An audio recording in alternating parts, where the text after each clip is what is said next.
முதல்ல ரஜினிகிட்ட பேய் கதையெல்லாம் சொல்லி ரஜினி வச்சுலாம் பேய் கதையெல்லாம் எடுக்க முடியாது சார். நீங்க வந்து சந்திரமுகின்னு ஒரு படம். சந்திரமுகிங்கிற படம் வந்து ரஜினி நடித்தார். அவரை சுத்தி தான் ஒரு ஒரு ஜோதிகா வச்சு ஒரு ப்ளே இருந்துச்சு. அது வேற மாரியான ஒரு படமா இருந்துச்சு. ரஜினிய பேயா நடிச்சாரு. அதனால ரஜினி வச்சு மையப்படுத்தி அந்த மாரி கதைகள் பண்றது இன்றைய காலகட்டங்கள்ல சாத்தியமா அப்படின்னா சாத்தியம் கிடையாது.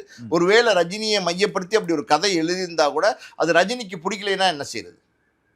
என்ன சார் இந்த மாதிரி ஒரு விஷயத்த நம்ம ரொம்ப கிளியராக புரிஞ்சுக்கணும் சார்.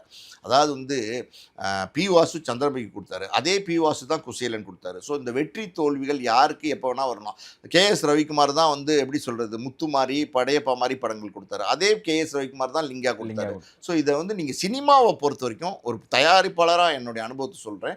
நீங்கள் எந்த ப்ராஜெக்ட்டுமே நீங்கள் வந்து முதல்ல எடுத்தோடனே நீங்கள் ஃபைனலைஸும் பண்ண முடியாது, நீங்கள் டிசைடும் பண்ண முடியாது.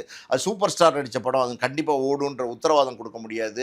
இது சினிமா இஸ் அ மேஜிக். அது வந்து ஒரு படம் வந்து ஆரம்பித்து அது முழுசாக எடுத்து ஒரு வடிவம் பெற்று வரும்போது அது முழு படத்தை பார்க்கும்போது தான் தெரியும் அது எப்படி வந்திருக்குன்னு, அது என்னவா வந்திருக்குன்னு. அதனால் இதெல்லாம் ஒரு ஒரு நீங்கள் உருவாக்குறது தானே சார், கிரியேட்டிவ் தானே இது.